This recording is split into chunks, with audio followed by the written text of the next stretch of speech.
Chevra, how are you? A good night of Shabbos. I hope everyone's gesund, stark, and freilich, begashmis and beruchnis. Yesterday was Chofov, the Yortzeit Hilul of the Rebbe's father.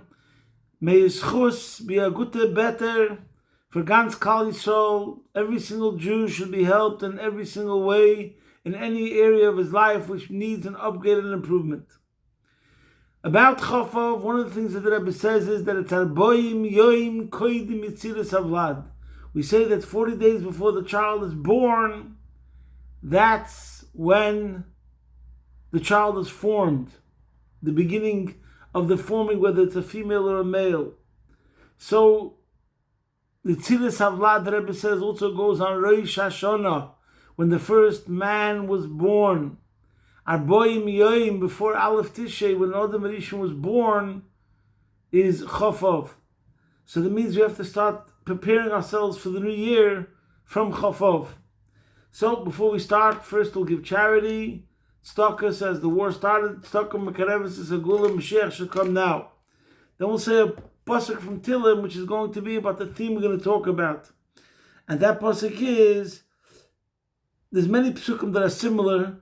The pasuk says, Mikol Kapitel Kuf Yutes, pasuk Kuf Aleph. Mikol oirach ro kolisi ragloi leman eshmed varecho. I have restrained my feet from every evil path so that I might keep your word. What's interesting is that we say, I have restrained my feet from every evil path so that I might keep your word. Does it begin with the feet? Or does it end with the feet? Is the fact that I am in the right place something which represents my totality? It started from my heart, but therefore my feet are in the right place. Or sometimes we say that a person decides to be in the right place and the rest will follow. Put yourself in the right place and the rest will follow. And in truth, this is such a fundamental subject. When we speak about life, I would think any mature person, any serious-minded individual, thinks about growth, thinks about development, thinks about change. A person wants to change for the better, obviously. If a person doesn't want to change for the better, then he's not really a person. A human being is meant to grow. A human being is meant to reach higher. A human being is meant to aspire. Ruach ha'adam, the spirit of man, ha'oli l'mayla. Not like an animal that's head is downward and only sees the ground. A human being has a concept of higher, to aspire. So we spoke about change, that sometimes there's the inside-outside approach and sometimes there's the outside-inside approach. I don't want to go over things that we spoke about many times. The outside-inside approach means we begin from conduct. Machshava dibur maisa, simple Shulchan Aruch. This is the code of conduct. That's the outside-inside approach. And in Judaism, in Yiddishkeit, this is the main fundamental point. Ha'odam nimshech acha poloisav is the famous vart from the Chinuch. Man is drawn after his actions, that through your actions you develop character. Hergel nasa teva.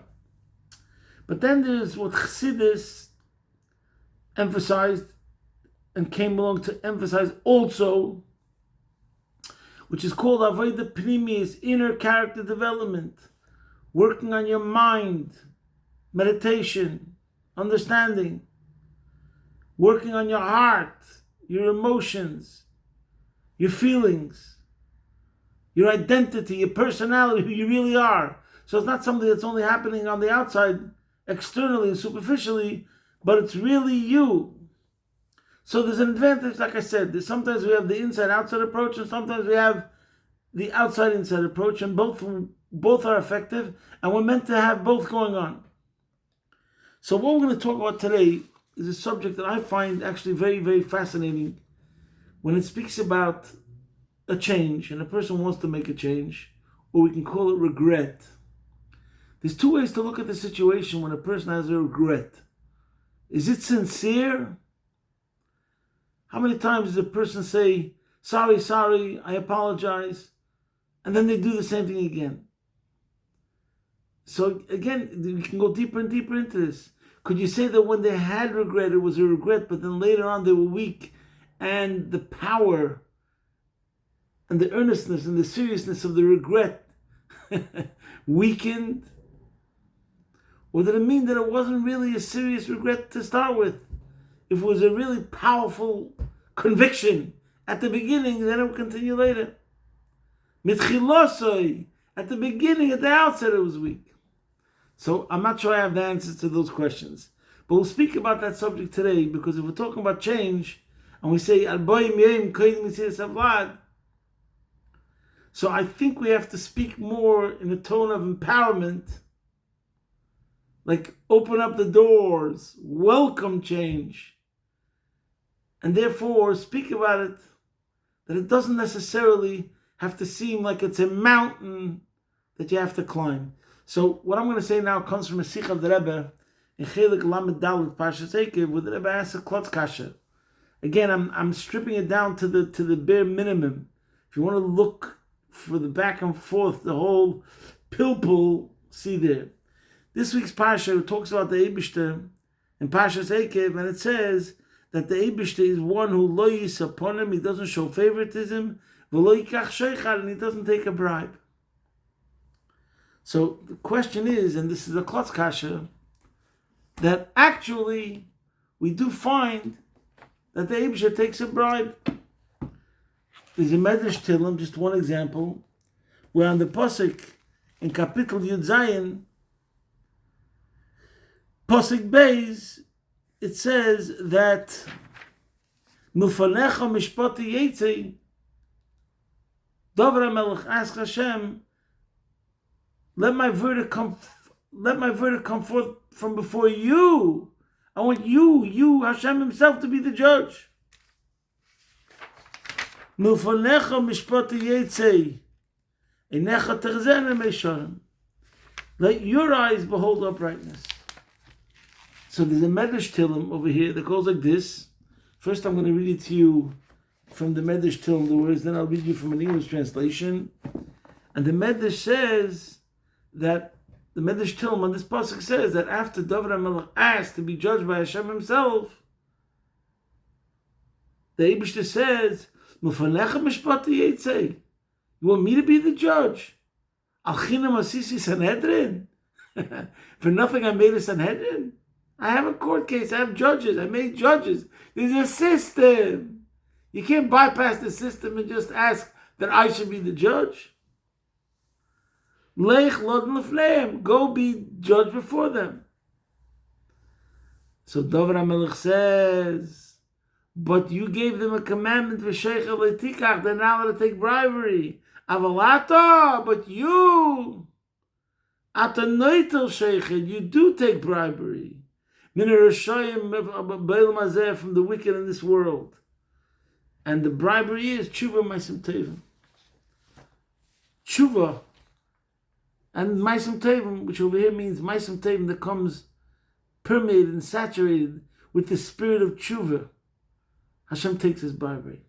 So first of all, we have one pasuk in this week's parsha which says clearly that Hashem doesn't take bribery, and then we have a medrash based on a pasuk, and they're saying that that's the meaning of the pasuk, that David HaMelech is telling Hashem that he does take bribery.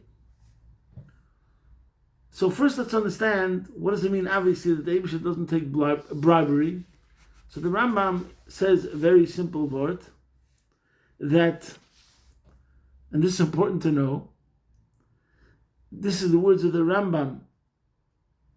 In Pirish HaMishnayos, in Pirkei Avos, there's a Mishnah that says that the Eibishter doesn't take bribery. And the Rambam says, Le'yikach sheichet means, ha-toivis k'mei sheyasa adam elef toivis v'ra achas. A person could have 1,000 good deeds and he does one thing wrong, he thinks it's like a game, like you play wait. Since the good deeds will overweigh the bad deeds, so therefore that's like a bribery. With the good deeds that I did, I can bribe him that he overlooks the bad thing. So the Rambam says, Shalayim chel Hashem Yizbarach me'avei rahi l'roiv tevaisav. It's not going to make a difference even if you did all those kind deeds. The bad thing that you did is a separate thing and is counted. That's the point that the Rambam says, and that's what it means that the Eibush doesn't take a bribe.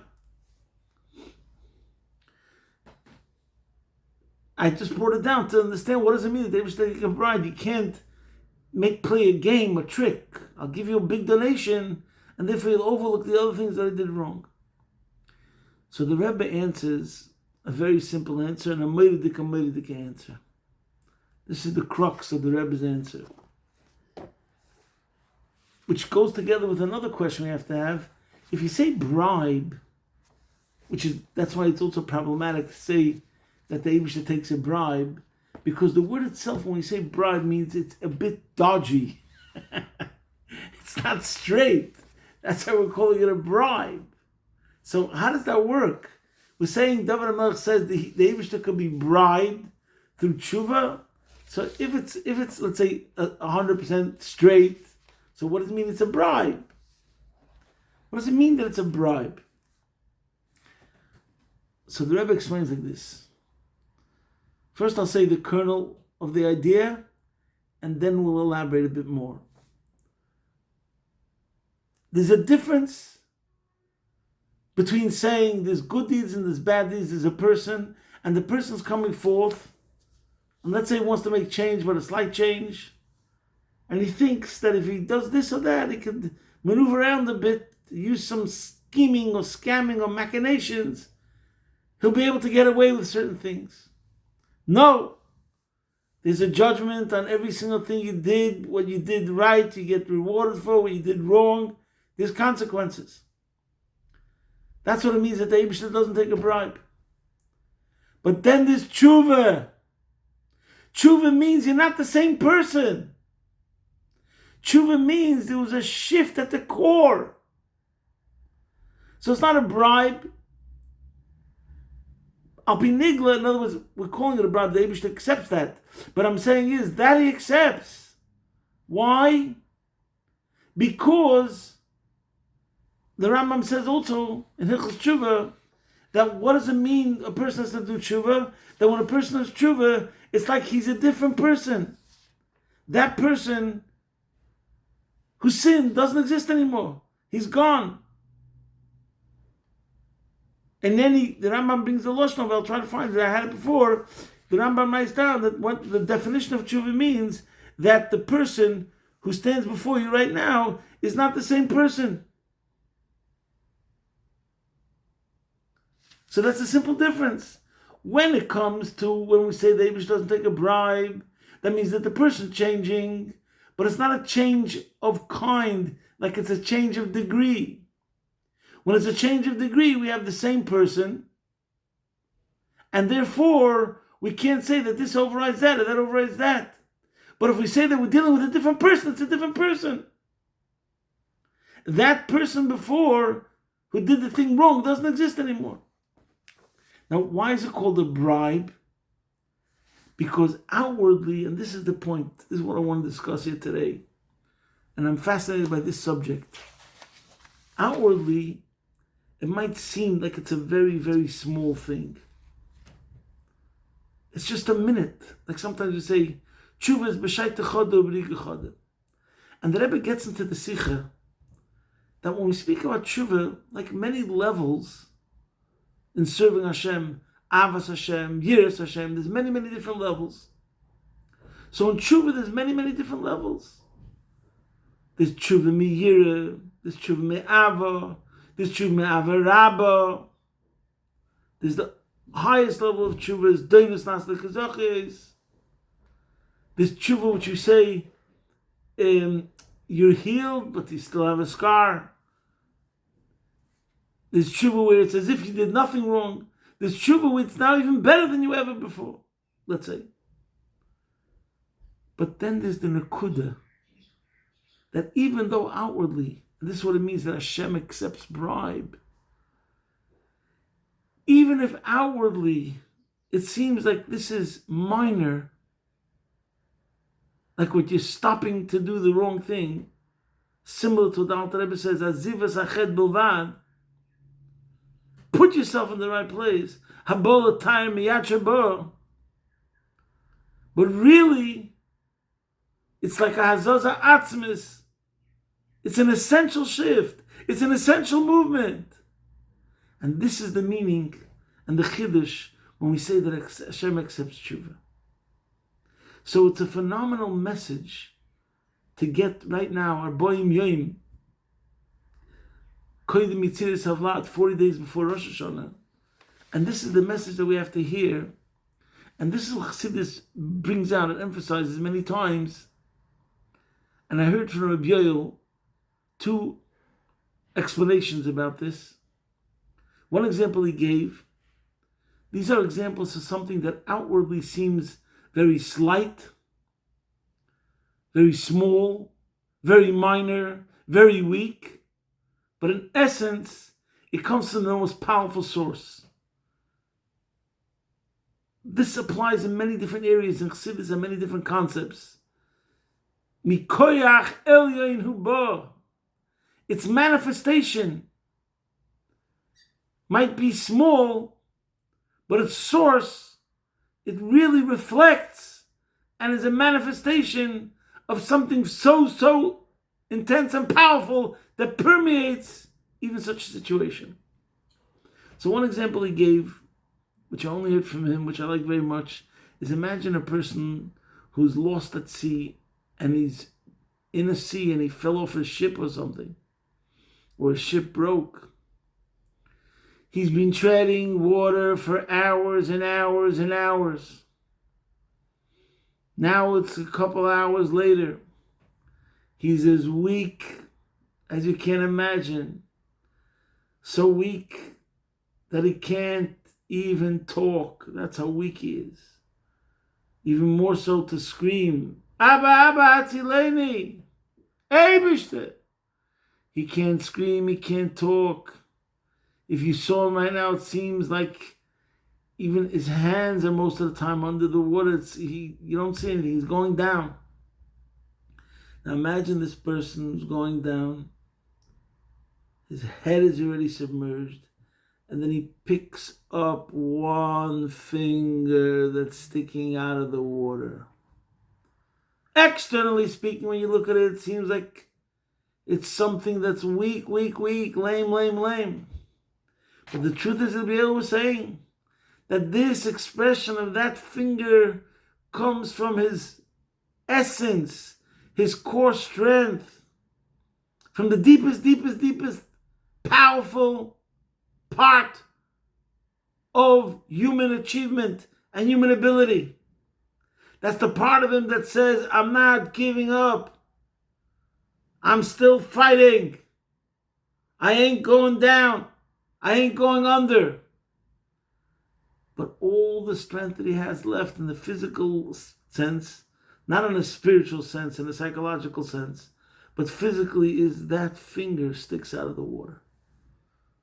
But that finger represents a mighty hero, heroics, a gibber, a superman, super strength.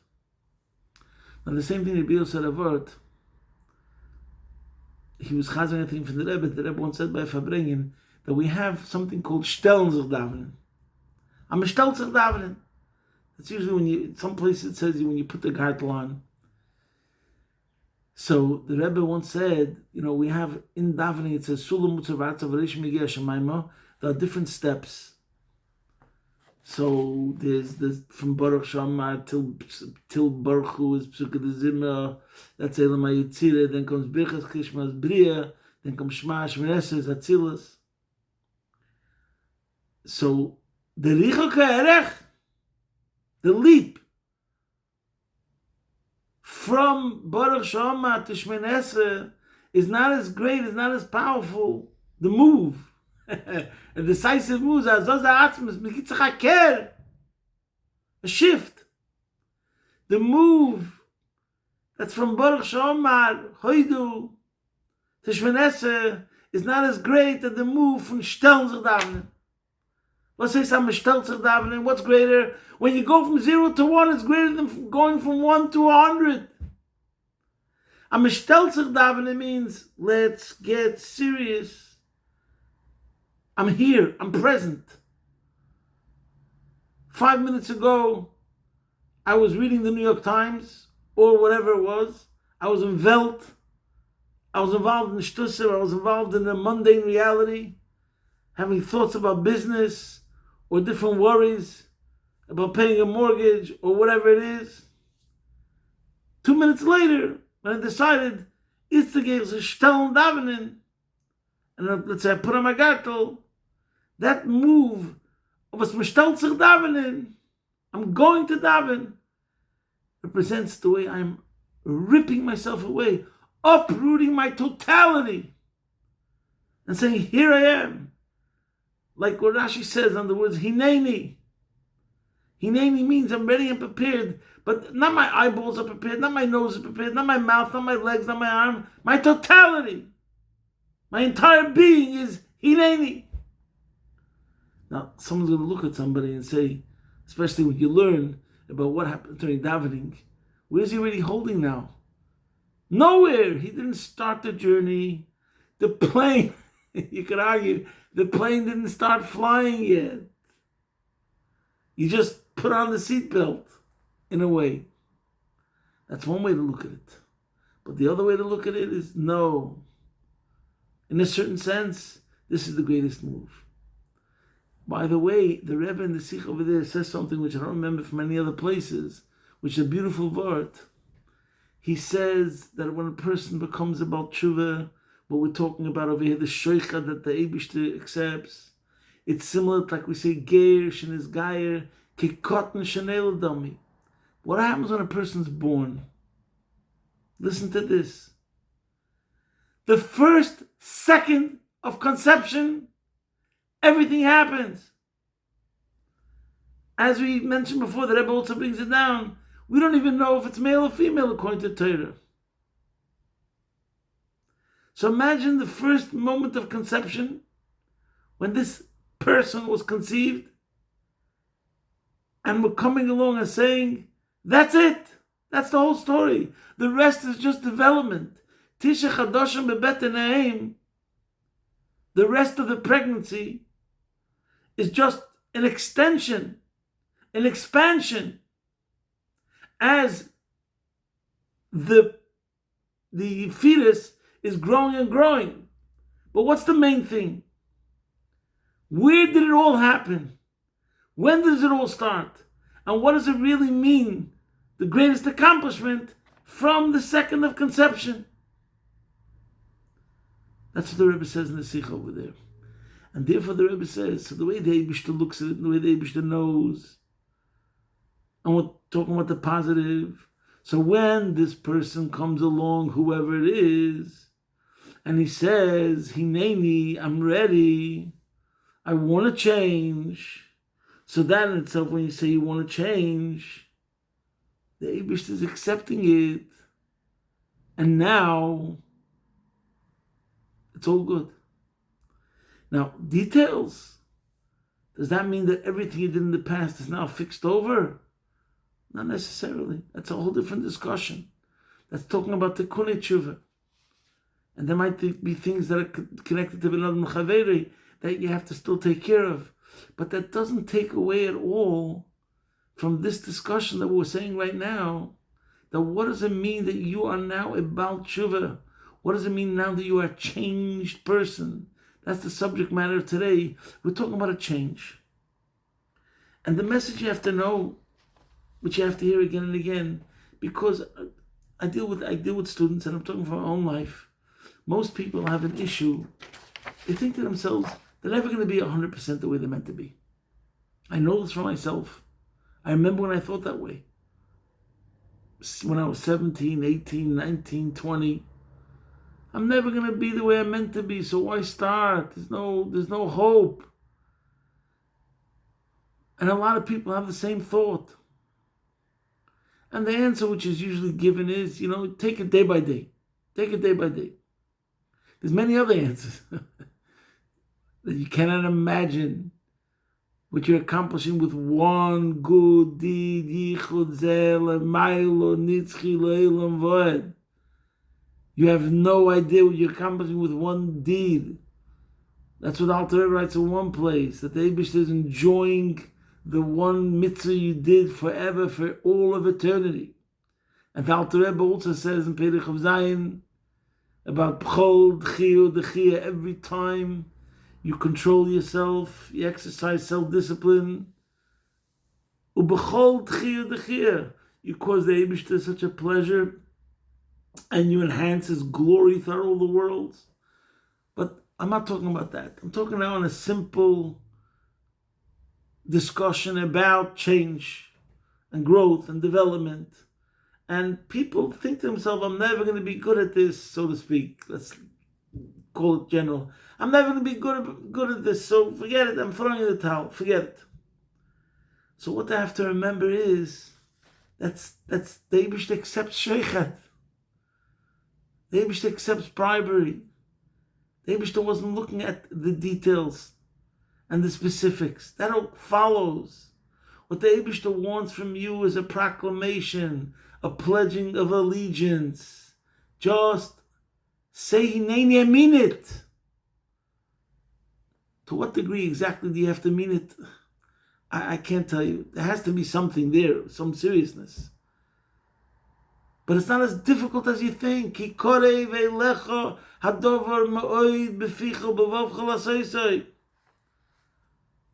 say the famous expression. There's a famous aphorism. Every journey of 10,000 miles begins with one step. Start with one step. So there's one example, by the way, that we spoke about already once before, a couple of years ago, which I find fascinating. And I'm not saying it's the same thing, but I'm just bringing it out because it's a story from Chumash, and I love stories. Is the story of Vnei Korach Lo Mesu. Rashi brings down in Parshas Pinchas of Vnei Korach Lo Mesu what the pasuk says in Parshas Korach, that V'yordu Chaim She'ela, what it meant V'yordu Chaim She'ela for most people is that they were swallowed alive, they died. They were buried alive, so to speak. They went straight to Gehenna. But the Vnei Korach, it says, look up Rashi and Pinchas, that they had a thought of tshuva. Mokum Nizbatzelem, some special place was made for them in Gehenna, so it wasn't Mamish Gehenna, in the zone, in the neighborhood. And over there they did tshuva. As they state. But it was the regret that they had right then, a couple of moments, maybe before the whole event happened, that they were all swallowed in. Those that were on the side of Korach, on the side of the rebellion and the mutiny. So the Bnei Korach had a regret. So the regret was real. And their status was changed completely. That they remained alive. So over there, it doesn't even say they did tshuva. It just says they had a thought of tshuva, and it changed their essential status straight away. A matter of life and death. Over here, we can't be confused. The Rebbe is actually saying it's considered tshuva. So we have to understand exactly. I don't see into people's hearts. I'm not the Eibishter. So I can't say exactly. I don't know how to measure, what kind of x-ray, what kind of test could tell me exactly the degree of what was the story by Bnei Korach and what the Rebbe is talking about in this Sikha, where he says that the Eibishter accepts the tshuva as bribery, because as the Rebbe explains throughout the whole Sikha, because tshuva means you become a new person. When do you become a new person? The new person could become by just stopping doing whatever you're doing that was negative. Stop it. As if it's a chet b'vad. Or as the Alter Rebbe says later, Habol atar miyad shebo. As I started today's shir, put yourself in the right place. And the rest will follow. So we have an example of the Bnei Korach, which over there they had a hira tshuva, but it wasn't considered the actual tshuva. And we have the Sikh of the Rebbe, where the Rebbe speaks about just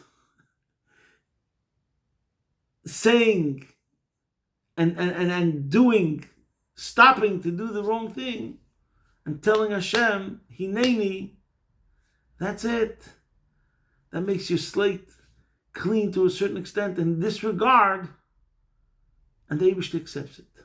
So, have a good Shabbos. We're standing now before Aboyim Meim Kedim Tzias of Vlad. Put yourself in the right place. Realize the Eibishter just wants you to approach him and to say you're sorry. And the Eibishter will take that bribe. And he won't get so much into the details, into the specifics. That's a different story. And I have a feeling once the Eibishter takes the bribe, then the rest will also be much easier and much better. So we have to remember in general, I think it's very important to be said in case somebody takes the wrong way, Chassidus, one of the concepts where Chassidus said, in other words, if you want to see a clear contribution of Chassidus, it was that wherever it says not like the world thinks, it means that the world, the Torah world, the traditional Torah world, till Chassidus came along, thought one way, and then Chassidus came along and said it's not that. So by Chassidus, whenever we speak about tshuva, that tshuva means on a sin. So by Chassidim and by Chassidus, the emphasis of tshuva was not about the idea of negativity and not about the idea of sin. It was the idea of improvement, change. Like the Rebbe Marash said, as good is best and is better. If good is better, not better. So there's always the positive emphasis. It's about growth. It's about showing the infinite potentiality of man. Guess what? I know you were good, but you have no idea how good you are. There's so much more to it. And that's what tshuva is about. Tapping into yourself and revealing greater and greater reservoirs of strength, no matter where you're holding. And I saw just today a very interesting lashon of the Frierdiker Rebbe. He's talking about tshuva. He says, "Medaf abwischen dem nose." Some of that, aber nicht abreiben. You know, we gotta wipe your nose. Sometimes you gotta wipe your nose. That means you gotta do tshuva. You gotta wipe your nose, but don't rub it in the sense that you're gonna destroy it. Rub off from the nose itself, that the nose falls apart. So good Shabbos, and posting, Mashiach should come through our acts, through our pledging allegiance, taking that mamish, posting from my home, Be'ez Hashem Yisbarach, your man in Melbourne.